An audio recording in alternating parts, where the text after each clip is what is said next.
Hello folks and welcome to Erannorth Reborn. In the previous episode we were playing with a mercenary vampire character and I'm playing with the compact rules as a verbose setting. Let's load our progress. Click this button here, load. If you want to delete a save you can click this card icon. There is no confirmation, so don't unless you want the character to be destroyed. You can also overwrite older saves.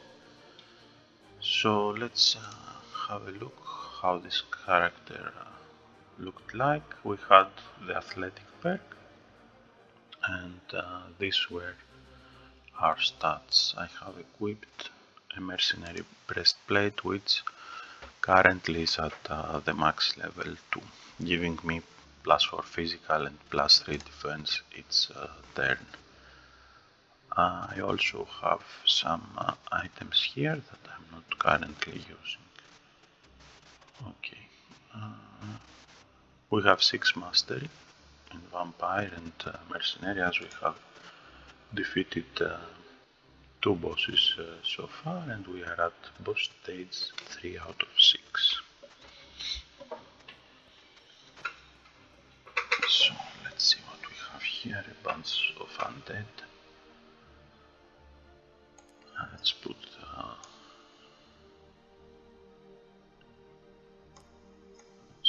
this like so.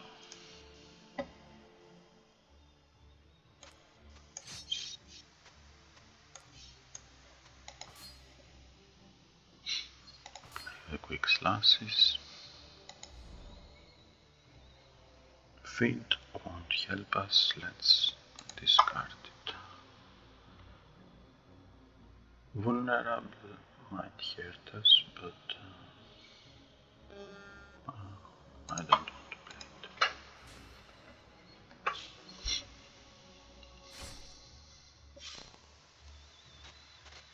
Hunting grounds, feed, not much useful.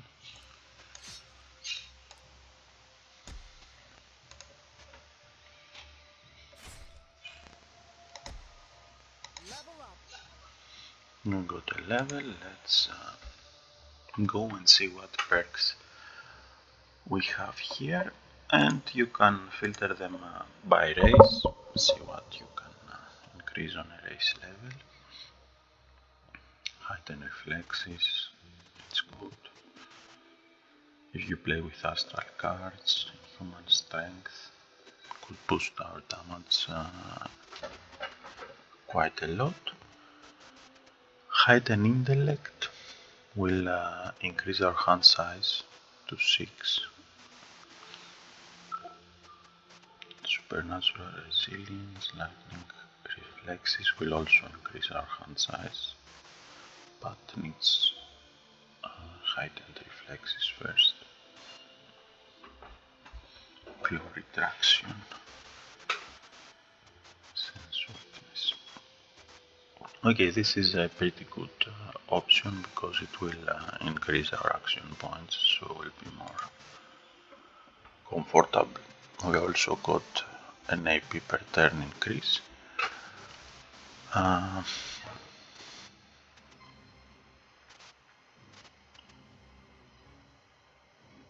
can also get my willpower to get some more action points, but I think it's enough for what our character can do at the moment. You can also check the class perks. We can start training in weapons. We can boost our strength and bludgeoning.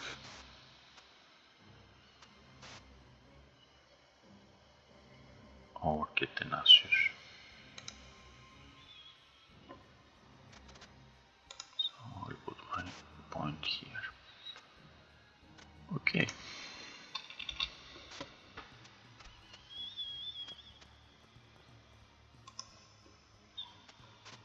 Let's get taunt to our deck. Now, you notice that we didn't got any skills at this level. That's because we can't. They are locked at the moment behind mastery. But if we had this mastery, then while gaining this third level, we also had unlocked Alacrity, Blood Reading, Berserk and Bulwark, which you will do in your next Mercenary Vampire run.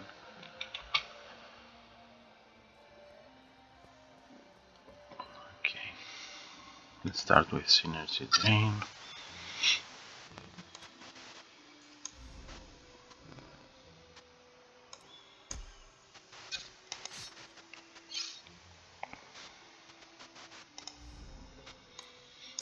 As you can see, the enemies are pretty tough and match our level.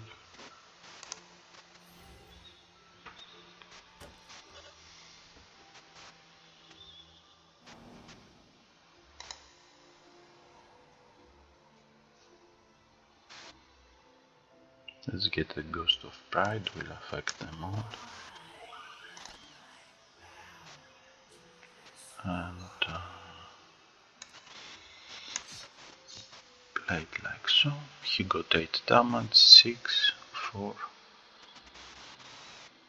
I can end with this card.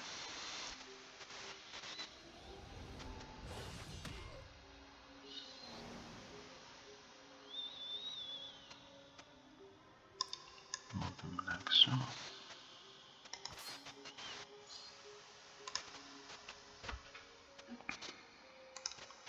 Continue. Okay, so we found a dead adventurer, we can find some farthings, we can find some stuff. I will take the healing card to have in my stash, just in case.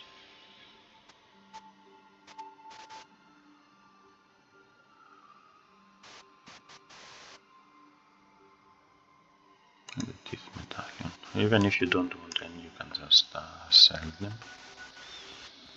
So now be careful with Adrenaline Surge, because you are losing more hit points and of course restoring some more action points.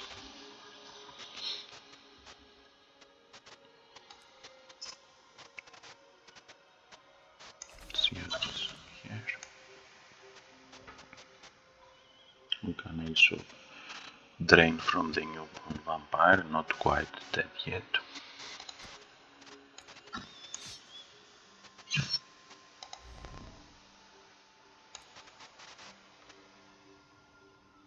This one is undead, we won't be able to hurt him with this card. As you see, did nothing.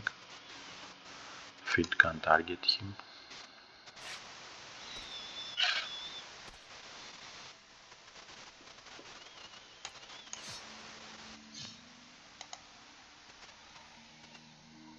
Let's get the Ghost of Pride.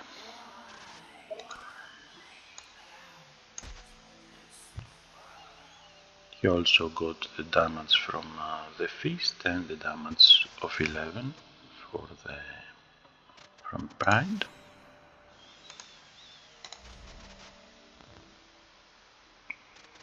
Okay, now I want to finish him, but I can't use this card. So I have a synergy. I can always get in my backpack this card, for example, or any card that matter, and add the synergy to this card, like so.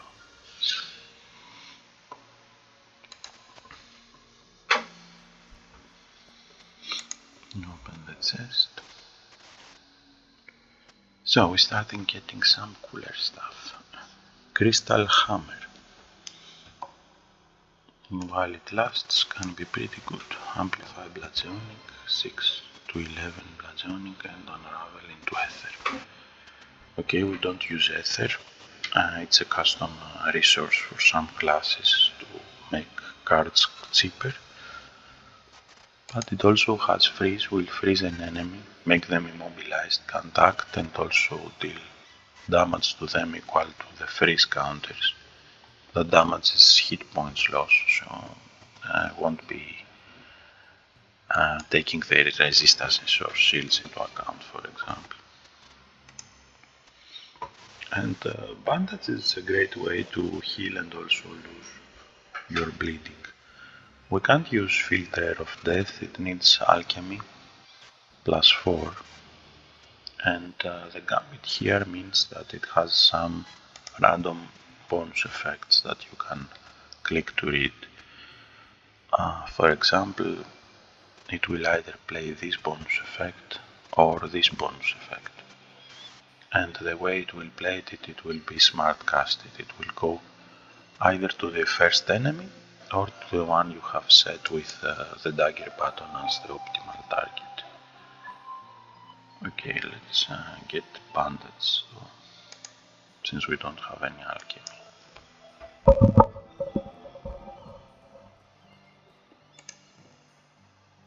Let's draw this. This has a more specific gambit, it's cards, so it will play either of these 4 cards. Again, you can click to see them, so it will play a skeletal minion, or a skeletal minion, or a Maritime Fortune. So 2 good things and 1 bad thing, and it also has 3 charges. It means you can use it whenever you want and need. Let's see what we can get here. We have Defiance. Let's get 1 more Defiance in our stash. The Breakthrough.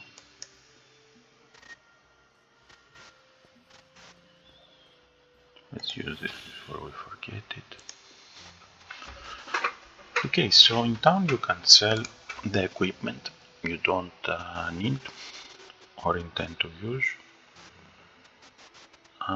So I will sell this, and I will sell this.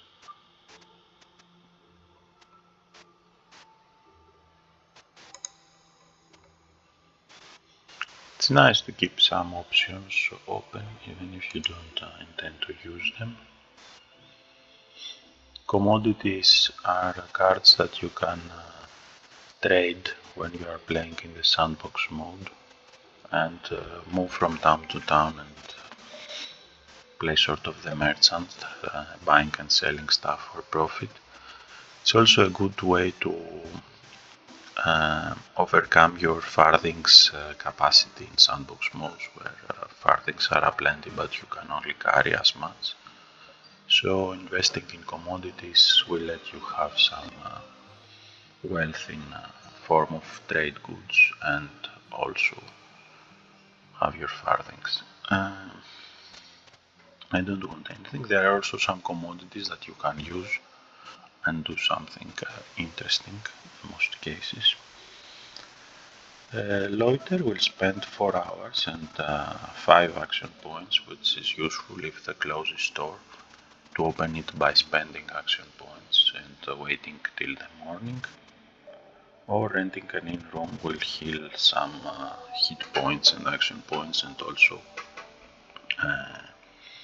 set the clock back to daytime. Minimize, you can minimize the town while you are in the town node and maximize it again.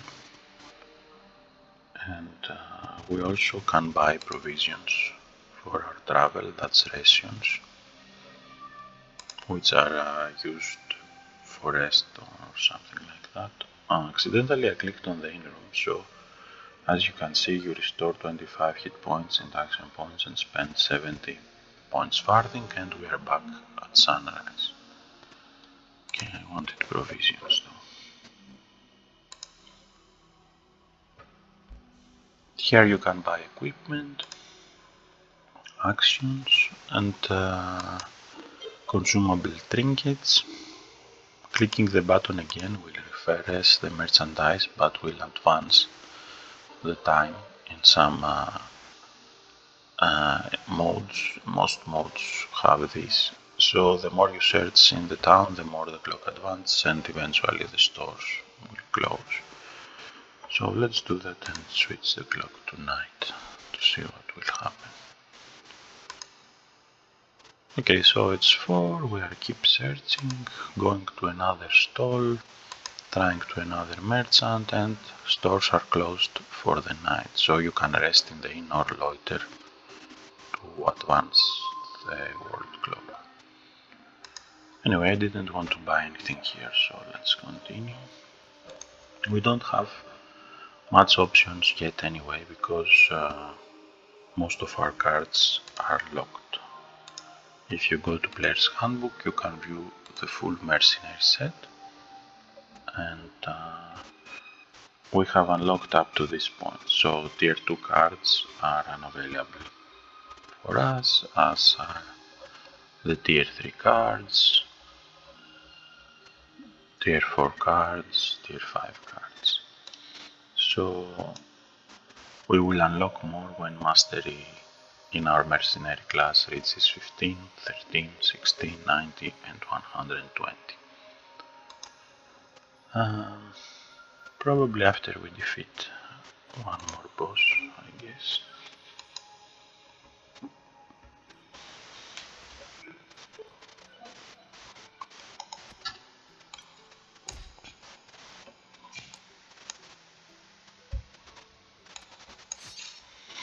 I'm chipping away their hit points so I can quick slash them. Now that it's night, we can play fast healing and also restore 2 action points. We will get 6 hit points and lose bleeding. As you can see here in the gauntlet, we are not having the nocturnal trait, but in a sandbox mode this heal would be less during daytime and your drain would be higher during night time.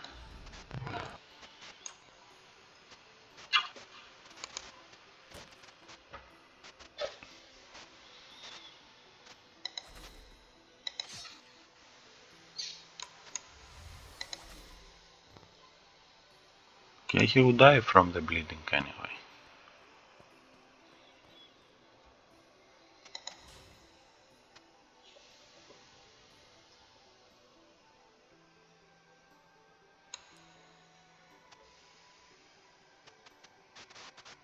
So you can inspect them like so to see what kind of resistances they have.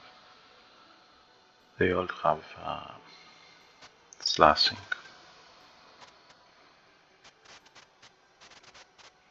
No one has bludgeoning. Okay, so that's what I care about really. Slashing and bludgeoning. Let's start with the heavy hitter.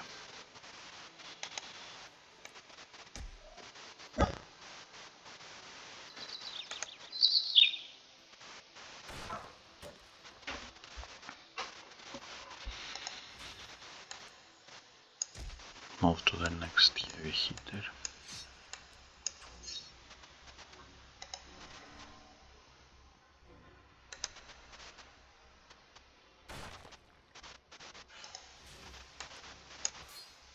Our armor is pretty sturdy, so let's discard one of these.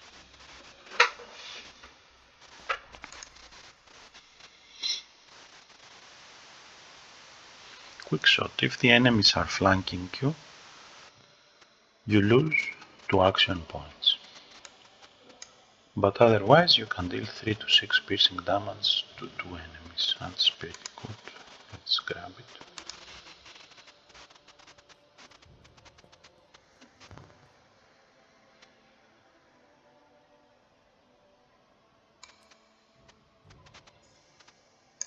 Start right here.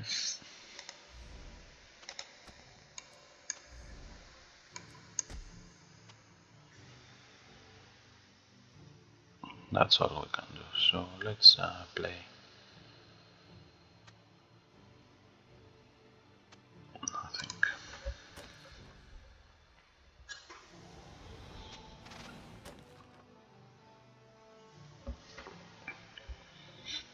Let's start with Defiance.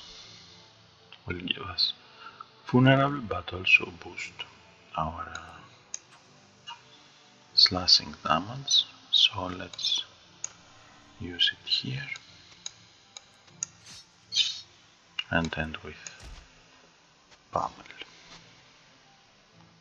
There is no point to use ale now.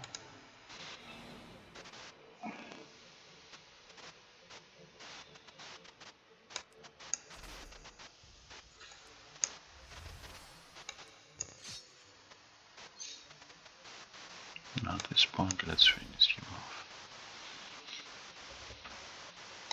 Now I can restore these action points.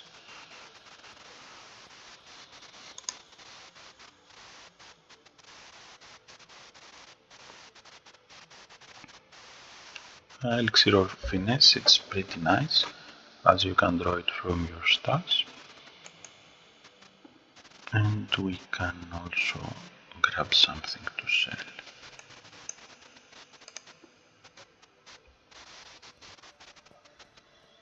Okay, so Procyon, expect some heavy physical resistances in bosses, so we should be getting some alternative damage types next time we are in town, but we don't have much options right now.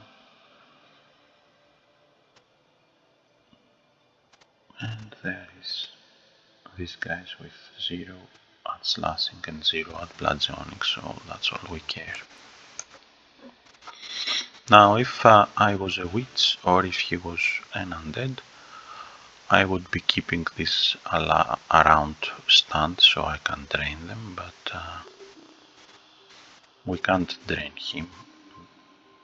We can drain him, but we can't stun or bleed him, because he's level 7 and our feat has a potential of 4. So let's put this here and leave her alone.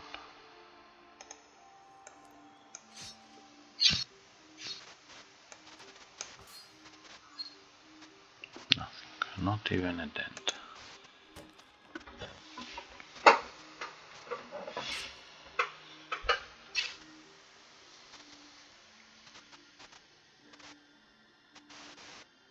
Okay, let's get rid of here.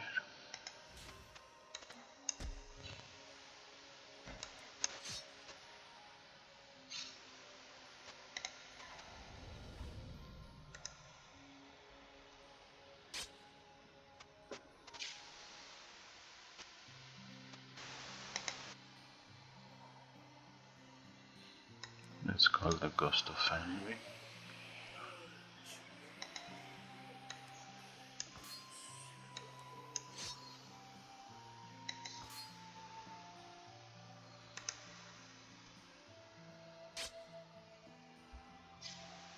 Now envy is more interesting if you actually have lost life.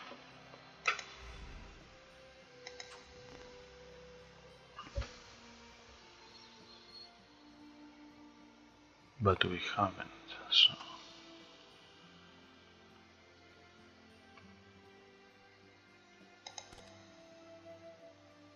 So right now it will deal just 8 additional damage, which isn't that shabby, but not that good either.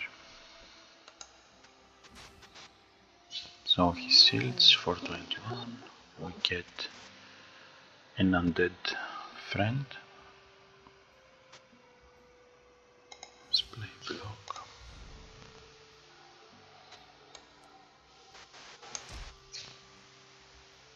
We can use drain on him.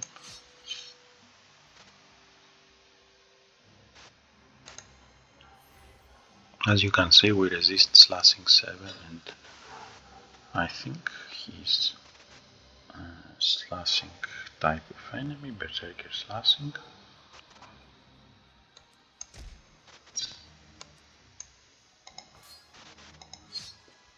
Okay. Let's get this to our hand. Put it on him, nothing.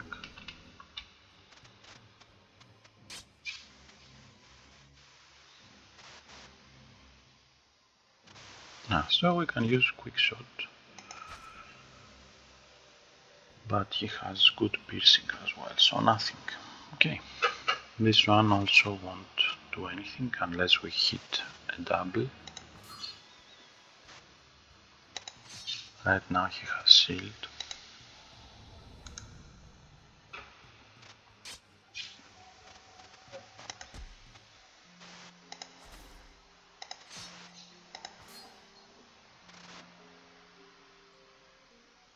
Okay, so his shield along with his resistances gives us pretty hard time. At this point what you can do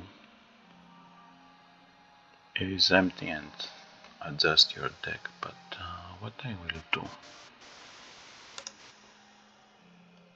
is empty the deck completely. I'll keep the block for defend.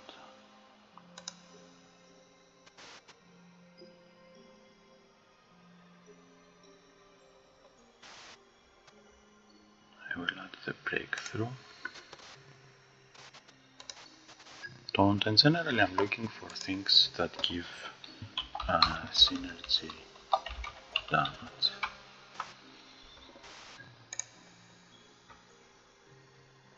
Okay, let's see what will give drain, so we can keep up with hit points. And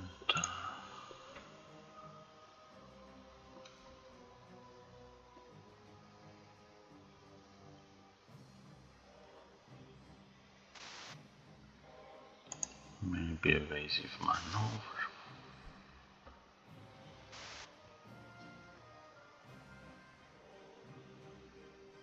Maybe slash.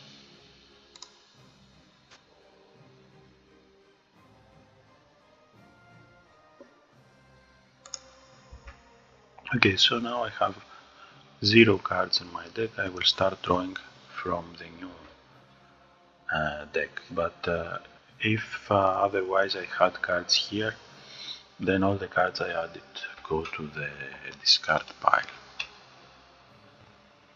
Oh no! Reinforcements arrive.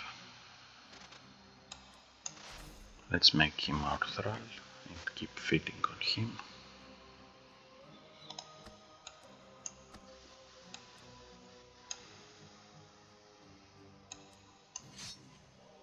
So we broke his shield.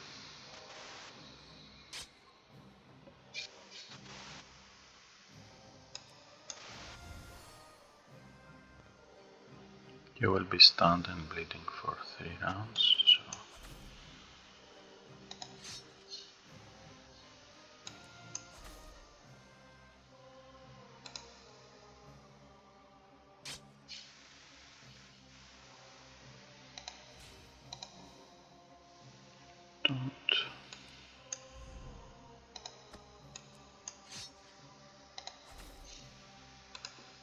We are getting there. He healed.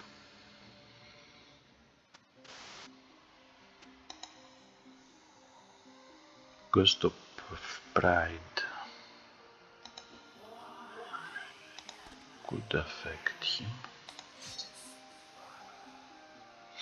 If you notice, we had the synergy Pride 16, but we put it on a level 2 card, so we got an additional +2, which made it why we could affect him, as he has a power 17, and he hit himself for 17 damage, so now we can just...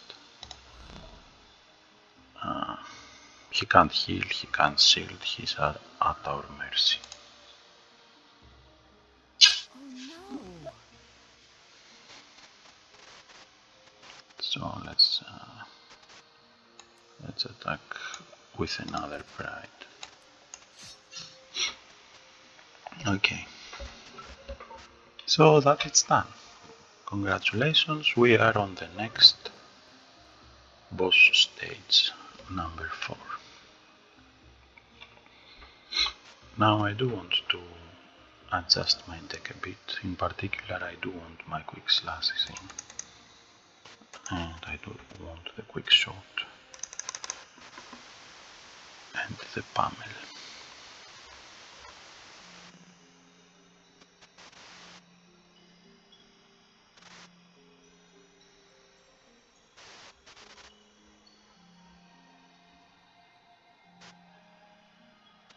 So we have adrenaline surge, we have 3 blocks, maybe we can reduce our blocks to 2.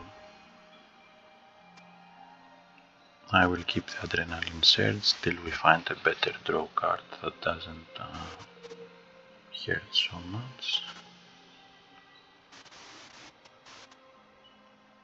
And I will remove hunting grounds.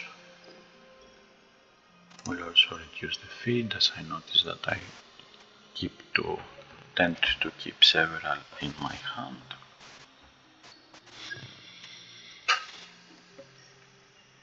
And breakthrough is mostly useful when the enemy has hit points. Healing, we don't need much healing because we have a nice drain, but I will keep one just in case we get bleed. And I will keep my deck like so. Now all these cards are in my discard pile, but we have just one card before we start drawing anew.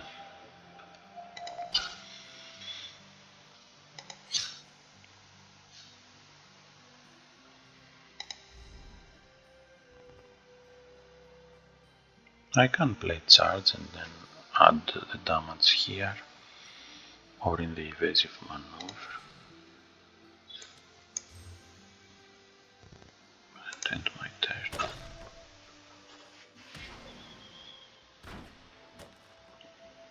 So flanking can deal lots of damage. We get vulnerable till one of the enemies hit, and then we take that as an extra damage and vulnerable breaks, unlike the enemies where it stays forever. That's a bit unfair for them, yes. Okay, let's do the quick slash.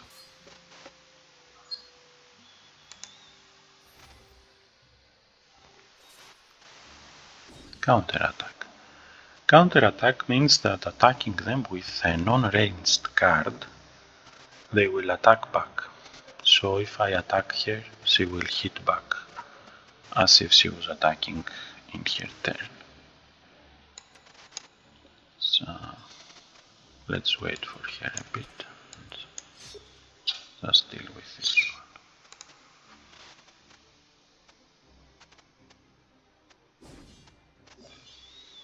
So we have quick shot, we can use it. And it's okay, we'll just take one attack and now she lost it. Level up. So we have 12 mastery, we still haven't unlocked the next tier of cards. Let's see what perks we can get. So as I was saying, being a physical only character can be problematic as we advance. So maybe we can shift our interests a bit with universal perks. Maybe start dabbling in the occult. We have 80 perks to spend, so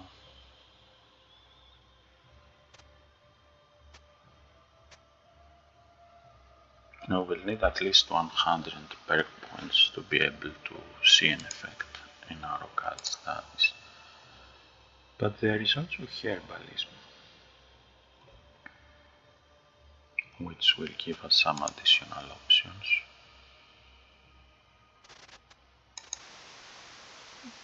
Leadership is to increase our allies' interaction. We can even get additional disciplines eventually, like Shadow or Vampire, but if you haven't unlocked their sets, won't be much useful at that level.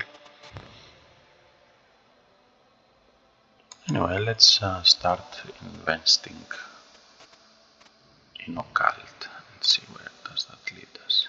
So we got the occult discipline, meaning we can start finding occult cards, but since most of them have an occult expertise requirement and we don't have any expertise yet, be that useful.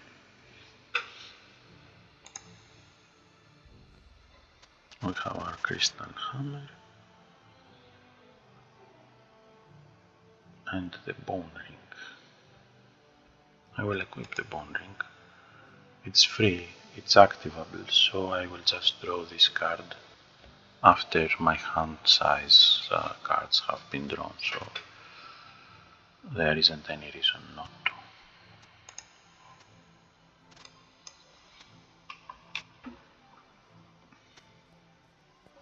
Let's discard this. So we start getting occult cards, but as you can see we can't use any of them yet. It might be useful at the end game and if we ascend with this character in Erannorth, whatever. Okay, let's pick Stas, in Stas another evasive maneuver.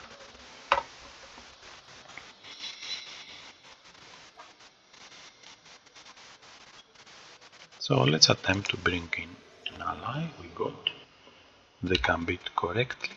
We could have get a mild misfortune instead. So what we can do with this ally, we can use his unquestionable loyalty to get defend and synergy damage. It's a reaction, so I have to use it first. Now this has a primal 2 of slashing, so it will also amplify our slashing damage, like so. That's why I played it first. Let's use feet on here.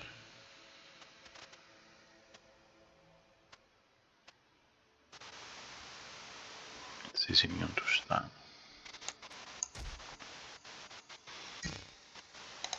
Amplify Bludgeonic. So with the feed and the bleed, she might 1-to-1. No need to bother with her. Let's bring in our Ghost of Pride.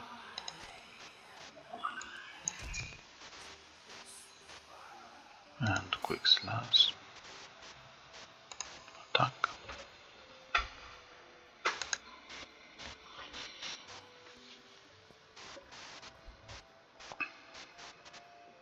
So since we start dabbling into occult and going towards the dark side, why not pledge our soul to more Hellis and see what she can give us. Festering maggots, curse. So adding a few dark cards to our repertoire would be a nice way to branch out a bit out of slashing. Let's get curse because it will craft a doom, and a doom means that when the enemy dies they will reanimate like a zombie. So we're now seeing some necromancer cards like the skeleton here, and the ghosts are illusionist card. Okay, let's start with the flyer. He looks like a flyer, so let's steal him as such.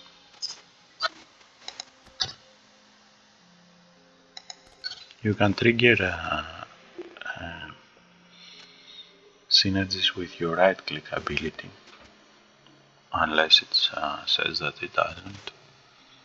So now with a pride of 18, if we put it here, doesn't matter, we can put it anywhere and hit them for their power.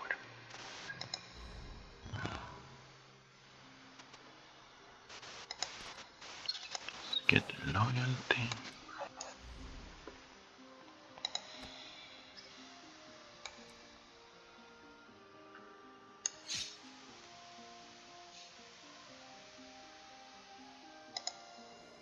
Oh, we got the mild misfortune this time. It's okay. Now we got fatigued because we played more actions than we should. It's okay to go over your fatigue, but if you drain too much action points, it will be a problem down the road.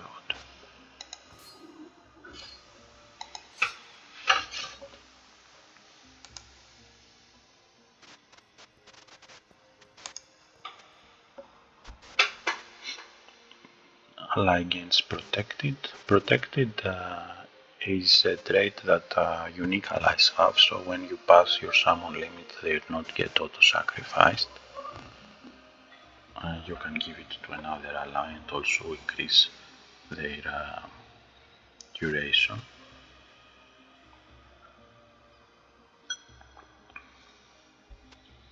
Why not? Maybe we can have a protected skeleton as a pet. And also add this to stats. Now the more cards you add to your stats, the less reliable this functionality becomes, because you will look at 4 random cards. So now we'll look 4 out of 7 cards and might not be the ones we want. Now if you go to the deck builder, close the split view, these are the cards that Backpack can fetch for us. I filter them with the Backpack button, and you can use to see your permanents or allies. You can use to ghosts are an action card. They are crafted through an action card, so they won't appear here.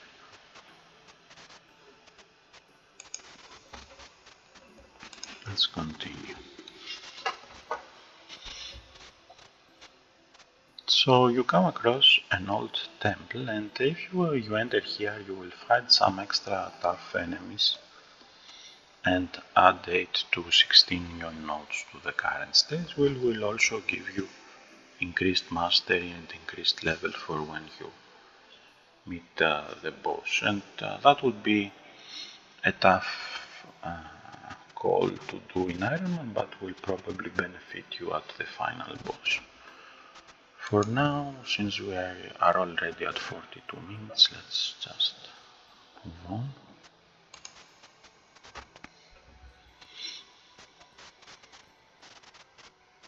Let's check his wares.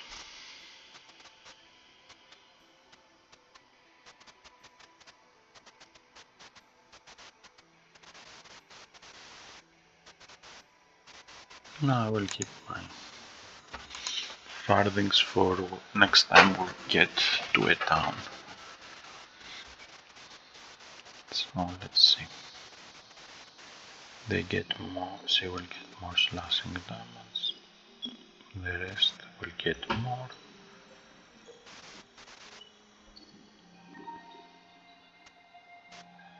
These two will also get Plagionic.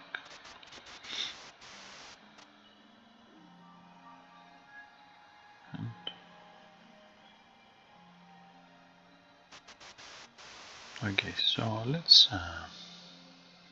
start with a quick shot. We don't have a control over it, so doesn't matter who enemy I will put it in, because no one of them has a flank. And in fact, if they did have flank, in this case I would choose or try to choose a different enemy, because the bonus effect is actually a penalty. Okay, so let's right click.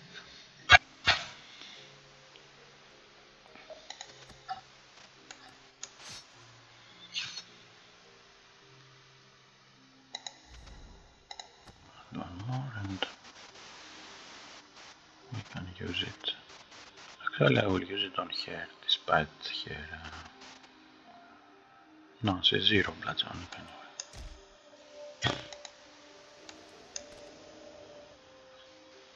And our skeleton died in the process. So they got raids, this boosted their power.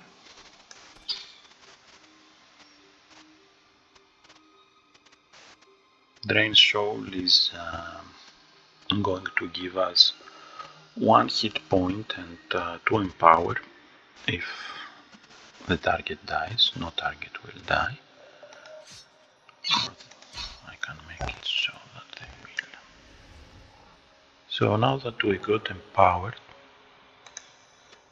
all these effects down here, damage, chaotic, intense, drain, blah blah blah, get a +2 modifier. And empower is like amplify, so it will you will get 20% of it down to 2 consume each time you use the effect. But since we are at 2, it will stay so. So all the cards we see right now has this empower modifier on them.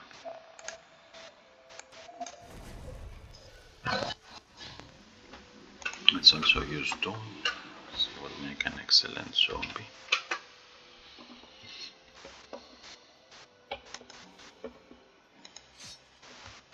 Now empower is gone.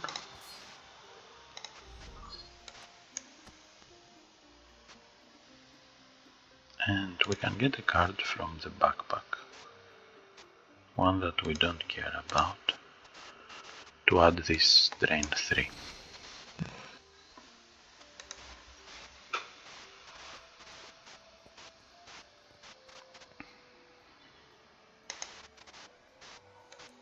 Ghost of Pride.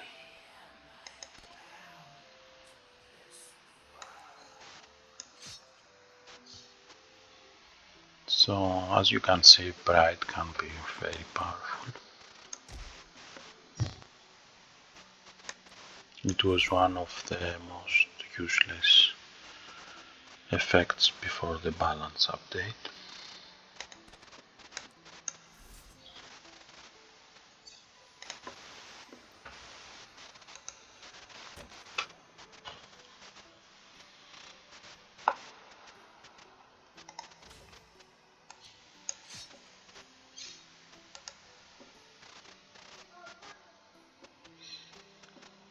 That's my daughter, she woke up. Let's hope she won't get out of her bed. It's for after midnight here as we speak.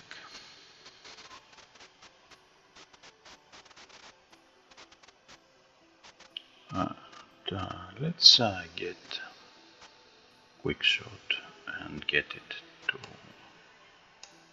my deck. Continue.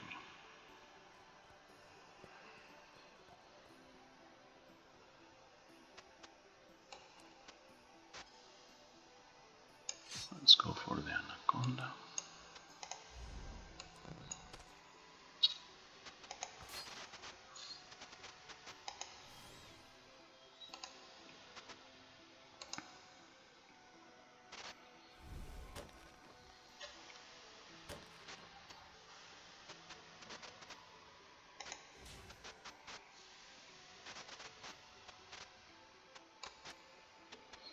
Now none of this can get vulnerable actually, I know that, so it doesn't really matter.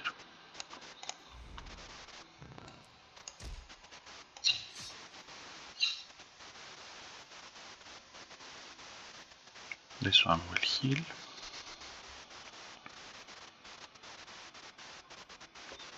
Okay, so let's just build our retribution and defend a bit. And Venom will let us get some poison damage, 3 hit points per envenomed status.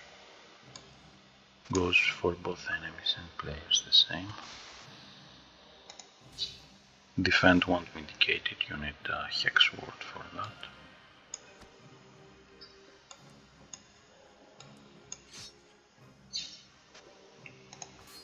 Okay.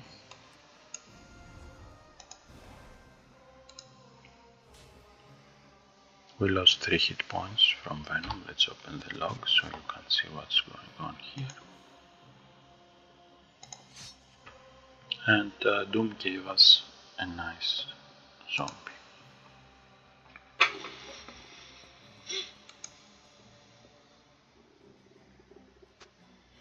This is a trinket commodity, a particular powerful one, Sword of Rebirth. heal 20 hit points for 5 turns, 6 if you take into account the casting time. So certainly goes to stats. We can't use this in its alchemy +1, so let's get the bomb to our stats. Check your hand before going to the boss.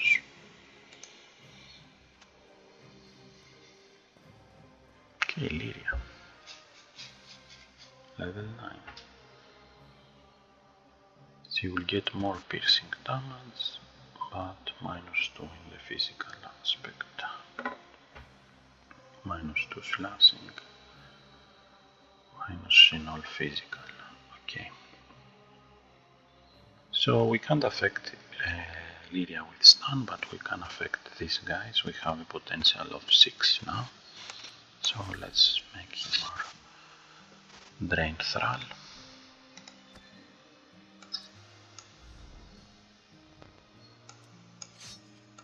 Don't really need this guy to be alive. Doom 2-5 poison.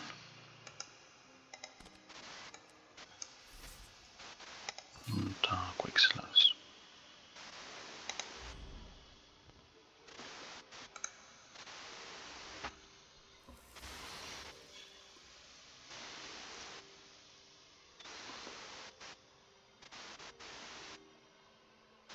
Now Lyria is vulnerable to piercing, so I want all these abilities, all this damage to go to her. I had the piercing thingy, but it's not here. Anyway.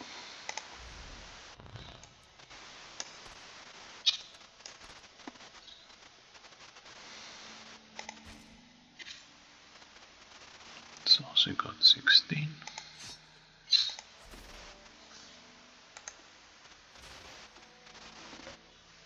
That was a benefactor shield, but she has no allies. She's in our mercy.